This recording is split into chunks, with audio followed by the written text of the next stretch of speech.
Hello, my friends. Welcome back to the channel. I'm so excited today because this is the first time ever that I'm going to be listening to JJ, who I know absolutely nothing about. But according to the internet, he is a 24-year-old countertenor born in Vienna in 2001 to an Austrian father and a Filipino mother, trained in classical music, has performed at the Vienna State Opera and studied at the Music and Arts University in the city of Vienna. He's been on The Voice UK, Starmania, and just won Eurovision.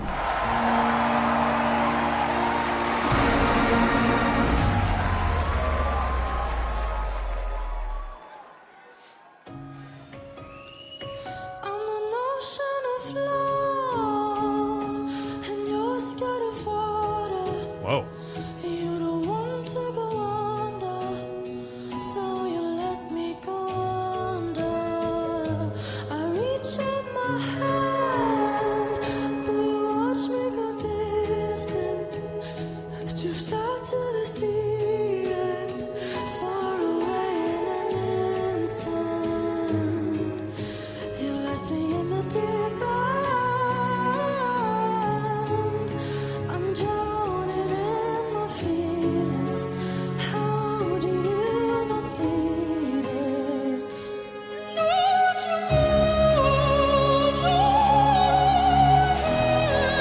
there's a voice in love. There's a voice in love. Now that you can find a note with a voice in love. There's a voice in love.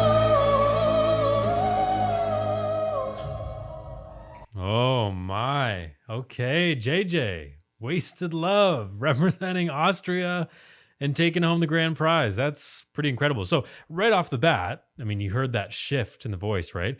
Right off the bat, we're getting that classical music opera training that he has, apparently. And to the untrained ear, you probably just hear a bit more vibrato. So when the voice goes, it kind of has that bit of shimmer in it. That's kind of the first indicator that the untrained ear hears. But what I hear, because I work with singers all the time, I'm a classical musician myself, I'm an opera singer myself, I know what it sounds like, but I know the technique behind it too. So there's a lot of really great airflow things happening. And I'm glad that this is a live performance. I've seen some recommendations for this on my previous videos. And everybody was saying, listen to the live performance. And I prefer that. And I think you probably do too, because the studio versions, there's a lot of pitch correction and stuff that happens across the board to all musicians. But with live performances, you get the real deal. Very interesting setting here. Looks like a ship of some kind or a little sailboat. I'm looking at the lyrics. I'm an ocean of love and you're scared of water. You don't want to go under, so you let me go under. I reach out my hand, but you watch me grow distant, drift out to the sea and far away in an instant. Those are really powerful lyrics. I find songs that reference the ocean and the sea and just sort of the vastness are generally good songs because there's just so much to the imagination. There's so much depth to the ocean. And I got to be totally honest with you, got to confess a little bit. I don't watch Eurovision. I don't even know where I would watch that in Canada. Maybe it's a thing. I'm not entirely sure. And I do a lot of these videos based on the recommendations that I see coming in the comments and on Buy Me a Coffee and Patreon and all that stuff. I'm not completely unaware of what it is. But what I will say likely is that it's not just about the voice. It's about the complete package. And that's something we talk a lot about on this channel in particular is, a lot of people can sing really well. And that just doesn't cut it in 2025. You can really sing well. You need more than that. You need to have stage presence. You need to have an ability to perform and a desire and a passion to perform. And the music itself, the best songs, in my opinion, have that depth. And so far, this has the depth. Let's go back to the beginning, listen to that section again, see if we missed anything. I'm an ocean of love, and you're scared of water. You don't want to go under, so you let me go under. So that's kind of that floated falsetto-y sound, but kind of breathy right now. And we hear it when it goes into that other gear, it gets a lot more clarity in it. But right now it's just light, floating up there, nothing too intense, Great start. I reach out my hand, but you watch me go distant. Drift out to the sea and far away in an instant. You left me in the deep end. I'm drowning in my feelings. How do you not see that? Don't you know, there's a voice of love. There's a voice of love. Don't you know, can find words with a voice of love. There's a voice of love.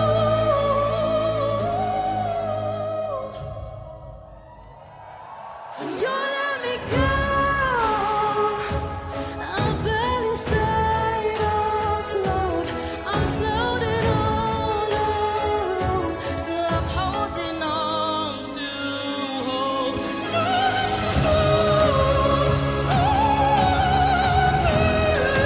There's a voice of love. There's a voice of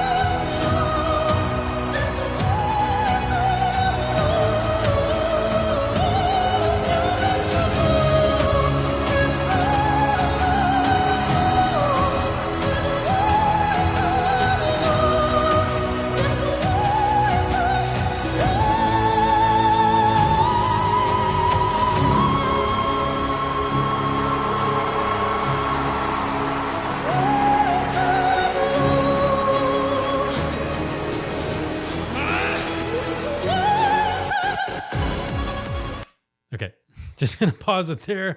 So we have one more section to listen to because there's a lot happening in this.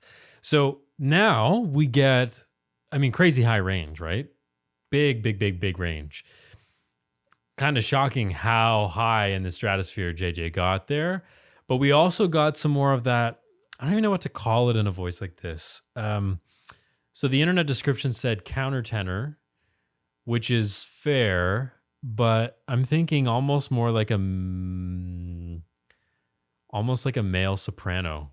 Yeah, I just did a bit more research. I'm seeing male soprano in there because countertenors do sing high for men, like they sing in their falsettos, but this is a bit higher than that. So I'm thinking, yeah, maybe soprano, which is awesome because there's not many of those. Someone that's sort of comparable is Dimash, because Dimash sings in that very high falsetto range, much like JJ.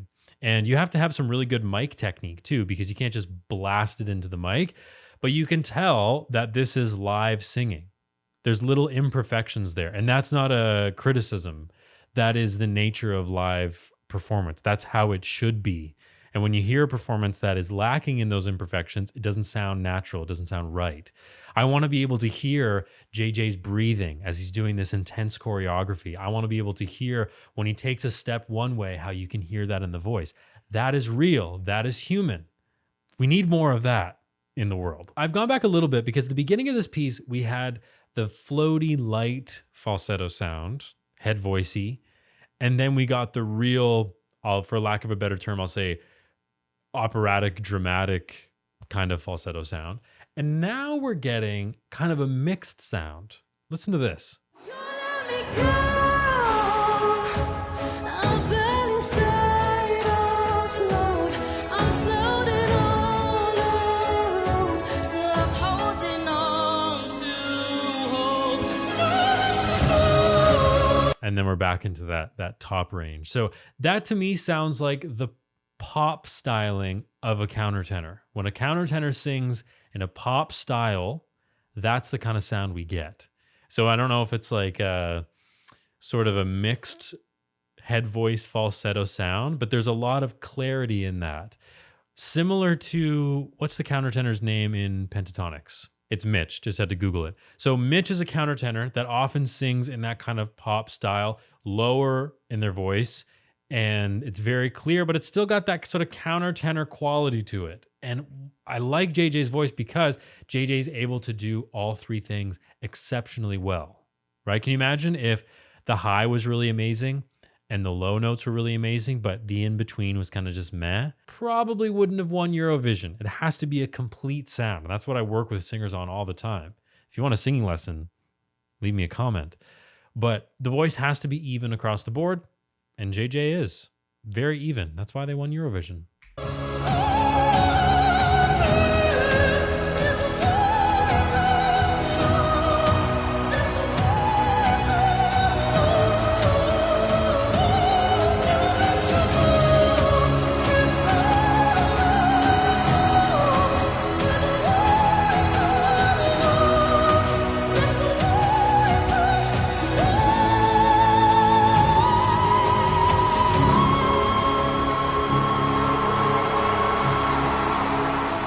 I wonder if on this ship thing, if he's using this like center mast, I guess we could call it that, as a help for his breath support. So this is very detailed, very pedagogical of me. But this post here, this mast, he's sort of like leaning on it, pulling on it, pushing on it. And what that does, like if I were to sing to you right now, without doing anything with my arms, let's say, it would sound okay. But if I were to press on my desk, which you can't see, but if I pressed on my desk, what that would do, it would engage my abdominals. And if I sing with engaged abdominals, I'm going to sound better. So I wonder if JJ in this moment, because it's so intense, it's so high, and he has to do so much work vocally and breath-wise to make it happen, I wonder if he's using the mast to his vocal advantage. That would be kind of interesting. Maybe. I think it's entirely possible because it sounds good and it's live. So I'm thinking maybe he's got some tricks up his sleeve that he's using to his advantage to make himself sound even better.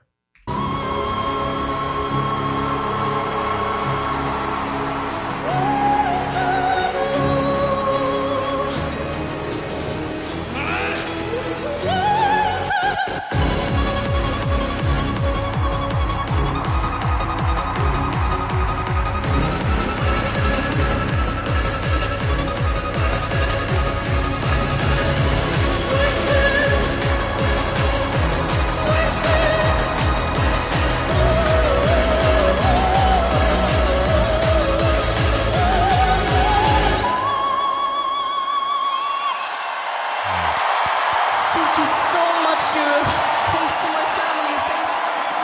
Jeez. These Filipino singers. I Googled it and he's half Filipino, half Austrian. Incredible. I love the lighthouse stuff going on, strobe lights. It's a lot. And you know, I haven't seen any of the other performances from Eurovision.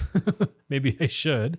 But if this is the winner, I think there's a clear reason why. At the very center, the very heart of all this, an incredibly talented vocalist. The sounds that JJ can produce are really, really nice. We also get a ton of variety in the voice where JJ can do this, it can do that. He can sing high, he can sing low. Everywhere in between sounds good. But also, sort of the secret sauce here is that the spectacle, the complete performance is really, really nice. We've got this wonderful set. He's got stage presence. We can't really see it in this video too much, but a lot of facial expressions, a lot of choreography this way. That's what we want in a good performer, right?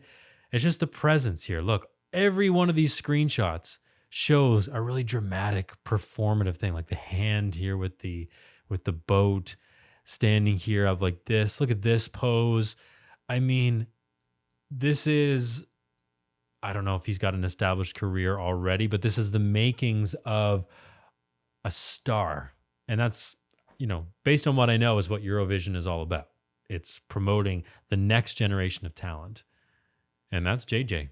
So shout out Austria, shout out Philippines, because you've got a really, really incredible talent here. And that is going to be the end of this video. If you enjoyed it, please like and subscribe. And if you did enjoy it, you might enjoy some of the videos that are about to pop up on your screen right now. Thank you very much, and I'll see you in the next video.